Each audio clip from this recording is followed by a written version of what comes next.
बिस्मिल्लाहिर्रहमानिर्रहीम, अस्सलाम वालेकुम। मैं हूँ फ़याज़ अहमद और आप देख रहे हैं फूड बाय फ़याज़।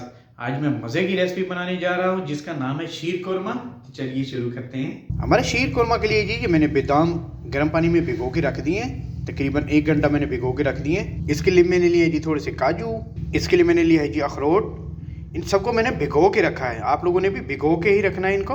और इसमें हम शामिल करेंगे जी किशमिश। यहाँ पे मैंने थोड़ा सा मिक्स ड्राई फ्रूट रख लिया है। इसमें बादाम, अखरोट, काजू और पिस्ता है। ये हमने गार्निश करने के लिए अलग से धो के रख लिया है। इसके लिए मैंने लिए जी इलायचियाँ।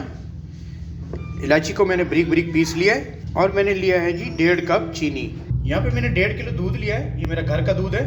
इसमें मलाई भी मैंने नहीं निकाली, मलाई भी इसके अंदर ही है। ये 1.5 किलो दूध मैंने बॉयल होने के लिए चूल्हे पे रख दिया है। दूध हमारा बॉयल होना शुरू हो गया है। अब यहाँ पे सबसे पहले हम हमारा जो 1.5 कप चीनी लिया था मैंने 1.5 किलो दूध के लिए, वो इसके अंदर शामिल करेंगे। यहाँ पे मैंने फ्राई पैन रख दिया है चूल्हे पे। इसके अंदर मैंने 2 टेबल स्पून कुकिंग ऑयल शामिल किया है। अब यहाँ पे हमने सेवइयाँ ली थी, सेवइयाँ हम इसके अंदर डाल के थोड़ा सा भून लेंगे। इनको हल्का हल्का हमने इनको भूनना है। इनको थोड़ी देर मैंने भून लिया है। ये देखें इनका कलर चेंज हो गया है। सेवइयाँ हमारी गोल्डन हो चुकी है तकरीबन। हमने इनको हाफ फ्राई किया था। अब हम इसको दूध के अंदर शामिल कर देते हैं। सारी सेवइयों को हमने दूध के अंदर डाल दी है। डालने के बाद हम इसको इस तरह मिक्स कर लेंगे हमारे दूध के अंदर।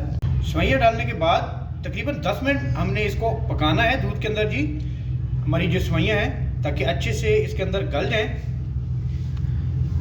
अब यहाँ पे हम इसके अंदर शामिल करेंगे, हमने जो इलायची पीस के रखी थी उसको पाउडर है, हमने इलायची को अच्छे से पीस लिया था, वो इसके अंदर शामिल करेंगे। यहाँ पे हम शामिल करेंगे जी किशमिश। यहाँ पे हम शामिल करेंगे हमारा काजू, हमने काट के रखा था।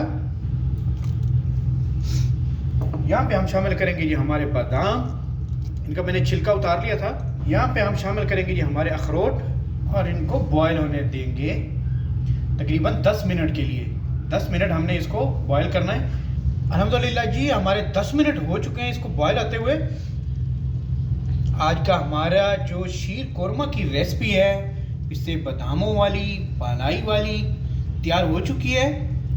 अब मैं इसको चूल्हा अब हम यहाँ पे बंद कर देंगे और 10 मिनट बाद इसको ठंडा करके मैं आपको डिश आउट करके दिखाता हूँ। अल्हम्दुलिल्लाह जी आज की हमारी रेसिपी शीर कोरमा तैयार हो चुकी है। तो मैंने 10 मिनट ठंडा किया है। ठंडा करने के बाद मैंने इसको बाउल में डाल लिया है। अब हम चलते हैं अगले स्टेप की तरफ। अगला स्टेप ये है कि हम इसको गार्निश करेंगे खूबसूरत बनाने के लिए। यहाँ पे मैंने लिया किशमिश, चंदन में किशमिश के डालूंगा। यहाँ पे मैंने लिया जी खजूर, इसको डेकोरेट करना है हमने। इसमें मैंने लिया जी अखरोट, इसमें आप कोई चीज़ स्किप भी कर सकते हैं। मुझे जो चीज़ अच्छी लगी मैं वो इसमें गार्निश कर रहा हूँ। आप कुछ और भी इस्तेमाल कर सकते हैं इसमें। अखरोट डालने के बाद जी हम डालेंगे पिस्ता। आज की हमारी शीर कुरमा की माल की रेसिपी बनी है। उम्मीद करता हूँ आपको ये पसंद आई होगी। हमारा किशमिश हो गई, हमारा खजूर हो गई, अखरोट हो गया, पिस्ता हो गया और सबसे आखिर में हम शामिल करेंगे जी हमारे बादाम। इनको मैंने भिगो के रख दिया था। अब ये नरम हो चुके हैं। ये ख्याल रखना कि ये सारी गार्निश करने की जो चीज़ें हैं इनको पहले भिगो के रखना है, ताकि जैसे हम हमारे शीर कुरमा के साथ इसको तनावर फरमाएं, इसको खाएं तो ये सख्त ना हो। ये चीज़ें सब नरम होनी चाहिए, तो तभी इनका टेस्ट अच्छा लगता है। अल्हम्दुलिल्लाह जी आज की हमारी रेसिपी शीर कुरमा की बादामों वाली, अखरोटों वाली, पिस्ता वाली और खजूरों वाली और किशमिश वाली तैयार हो चुकी है। बहुत मज़ेदार, जायकेदार बनी है। आप इसे घर पे ज़रूर ट्राई कीजिएगा और कमेंट्स में ज़रूर बताइएगा कि आपको आज की मेरी ये रेसिपी कैसी लगी। अगर मेरी ये रेसिपी अच्छी लगी हो तो please like, share and subscribe my channel.